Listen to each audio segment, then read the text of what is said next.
যারা আপনি কি আবু সাঈদের মৃত্যুর ঘটনা দেখেছেন? আমি পুরোটাই দেখেছি। পুরো ভিডিও দেখেছেন? তারা যেভাবে আবু সাঈদের হাতে কোনো আমাকে বলতে দেন আগে, আপনি ডোন্ট লিড ওই আনসারের মতো আমেরিকান এখানে বসে থাকে।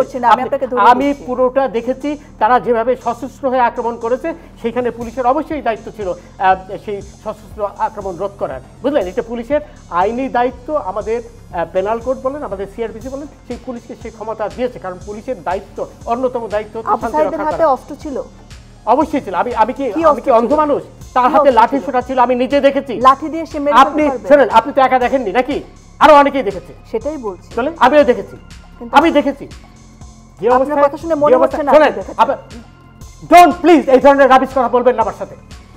আমার সাথে রাবিশ কথা বলবেন না। আমিও দেখেছি। উত্তেজিত হবে আপনি আমাকে উত্তেজিত করছেন। আপনি তো তাদেরই পক্ষের লোক বলে মনে হচ্ছে। আমি অবশ্যই আপনি তাদের পক্ষে কথা বলেন। শোনেন, এই যে সবুজ মেয়ে মারা গেল ছাত্রলীগের, তাকে কে মারলো? তাকে কে মারলো? সেটা তদন্ত হবে না? তদন্ত হবে তো, ওইটা সাইদেরও তো তদন্ত হবে, সবই তো তদন্ত হবে। দেখা যাচ্ছে, আমি তো দেখেছি। আপনি আমাকে বোঝানোর চেষ্টা করছেন যে আমি দেখিনি নাকি? এই ধরনের রাবিশ কথা আমার সাথে বলবেন না, রাবিশ কথা বলবেন না। আমি কিচ্ছু রাবিশ বলছি না। অবশ্যই রাবিশ কথা বলছেন, অবশ্যই রাবিশ কথা বলছেন। আপনি ওদের পক্ষে হয়ে কথা বলছেন। আমি কারোর পক্ষে কিছু বলছি না। স্পষ্টভাবে ওদের পক্ষে হয়ে কথা বলছেন। আমি নিরপেক্ষ কথা। আপনি মোটেও নিরপেক্ষ নন সব জায়গাতে। জাস্টিস শামসুদ্দিন চৌধুরী মানিক, আপনি আমার নামটা ভালো করে উচ্চারণ করতে পারেন না নাকি? এটি থেকে বোঝা যাচ্ছে যে আপনি আমার প্রতি আক্রোশ নিয়ে এখানে বসেছেন। আমি যেটা বলেছি ঠিকই বলেছি, এবং আপনার প্রতি যেটা আপনি আমাকে অপমান করেছেন, আমার নামটা পর্যন্ত আপনি ঠিক মতো উচ্চারণ করতে পারেন না। আপনার লজ্জা হওয়া উচিত। এবং রনি যেটা বললো, আপনি এবং ভাব দেখাচ্ছেন যে আপনি একাই সেই টেলিভিশনটা দেখেছেন। আমি যখন বললাম আমিও দেখেছি, তারপরে আবার আপনি আমাকে বারবার উস্কানি দিচ্ছেন যে আমি দেখেছি কিনা। তার মানে আপনি একাই দেখেছেন, আর কেউ দেখেনি। শোনেন রনি, কালকে যে না উত্তেজিত হওয়ার কারণ হচ্ছেন আপনি আমাকে উত্তেজিত করছেন, মানে এমন ভাব দেখাচ্ছেন যে আপনি একাই দেখেছেন, আমি দেখিনি। এবং পুরো বাংলাদেশ দেখেছে না, পুরো বাংলাদেশ দেখেছে, বাংলাদেশ আর এখানে আসেনি, তাই তো? আমিও তো দেখেছি। আমি কি অন্ধ ছিলাম? অবশ্যই আপনি বাংলাদেশ। তাহলে আবার আমি যখন বললাম আমি দেখেছি, তারপর তো আপনার অ্যাঙ্কার হিসেবে আপনার চুপ হয়ে যাওয়া উচিত ছিল। আপনি আবার আমাকে খোঁচাচ্ছেন।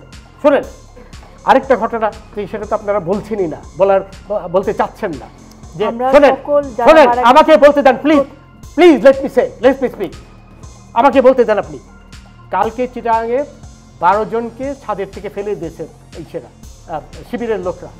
সেটা আপনার কোনো খবরে আসেনি, আপনি সেই কথাটা তুললেন না। আপনি সেই একজনের কথা যারা প্রাণ দিয়েছে, আপনি কি বলেছেন এই কথা যে কালকে 12 জনকে ছাদের থেকে ফেলে দিয়েছে শিবিররা? আপনি সেটা বলেননি তো, বলবেন না। আপনি তো আমাকে কিছু বলার সুযোগই দিচ্ছেন না। আপনি তো শুরুই করেছেন এইভাবে যে আপনি পরিষ্কারভাবে প্রমাণ করেছেন আপনি তাদেরই লোক। আমি আবার রিপিট করছি, I have no hesitation in saying that.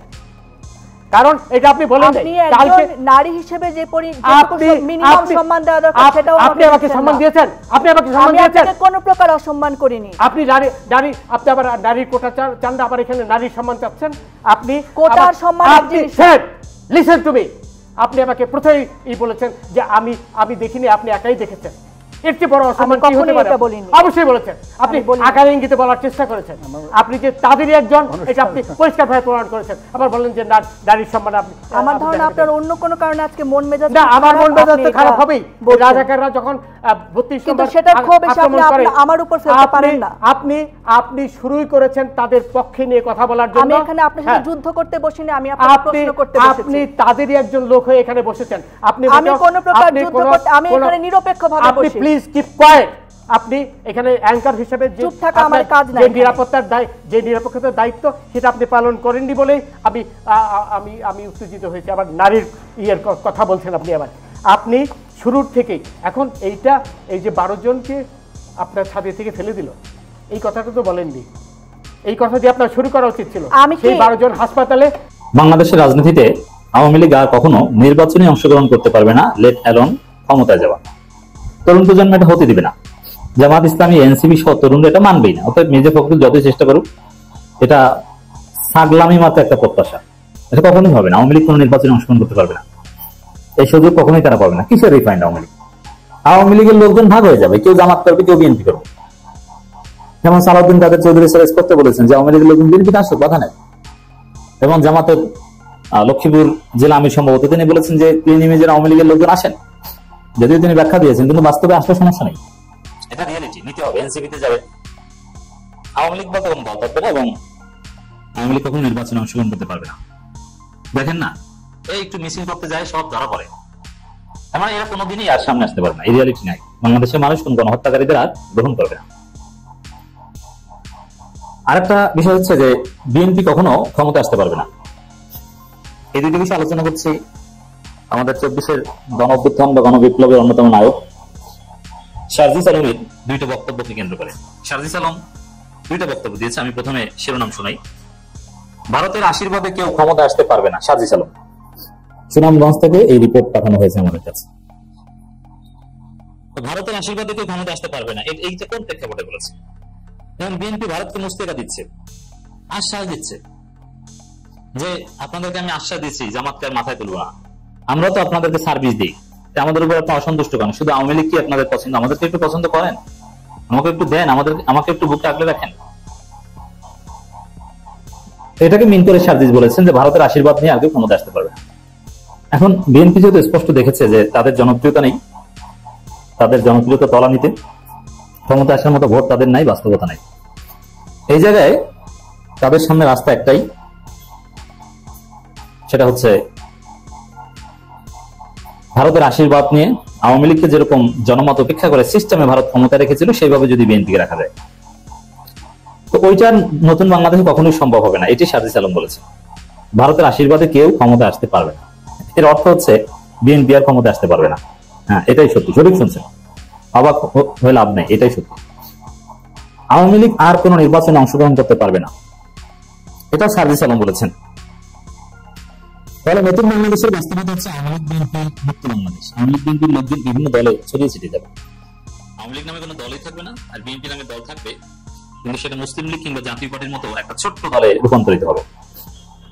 আর অনেকে বলেন যে না, বিএনপির কি দরকার, বিএনপির মতো একটা দল থাকা দরকার, এটা জামাতও মনে করে, কিন্তু না, বিএনপি মুসলিম লীগ কিংবা জাতীয় পার্টির মতো কোনো সমস্যা নাই। বিএনপির মতো মানে জিয়াউর রহমানের মতো ভারতের আধিপত্যবাদ বিরোধী দল দরকার, ওই দল জামাত ইসলামী, ওই দল এনসিপি। আর বিএনপির আরো যেসব ভালো দিক ছিল, যেটা বিএনপি বিসর্জন দিয়ে এখন বিএনপি পুরোপুরি আওয়ামী লীগ হয়ে গেছে, ওইটা মাহমুদুর রহমান কিংবা পিনাকি ভট্টাচার্যরা কোনো একটা দল গঠন করে তারা ওই হক আদায় করবে না। কিন্তু যারা চাঁদাবাজি করে, যারা লুটপাট করে, তাদের রাজনীতি বাংলাদেশে থাকবে না। অতএব বিএনপির যুগ শেষ। শারজিস আলমের কথার তাৎপর্য এটাই। আমরা এবার শারজিসের বক্তব্যটা একটু ডিটেইলস পয়েন্ট টু পয়েন্ট বিশ্লেষণ করব। সুনামগঞ্জ শহরে একটা প্রোগ্রামে সাংবাদিকদের সাথে মত বিনিময় করে শারজিস বলেন যে ভারতের আশীর্বাদ নিয়ে কেউ বাংলাদেশের ক্ষমতা আসতে পারবে না। শারজিস বলেন এনসিপি নির্বাচনের পক্ষে, তবে এর আগে মৌলিক সংস্কার, বিচার ও গণপরিষদের মাধ্যমে নির্বাচন চেয়েছে। দেশে এত বড় গণহত্যা হলো, বাহিনীর একজন লোক হাজার হাজার মানুষ খুন করলো, মস্তিষ্কে গুলি করে খুন করার পর উল্লাস করতো। আমরা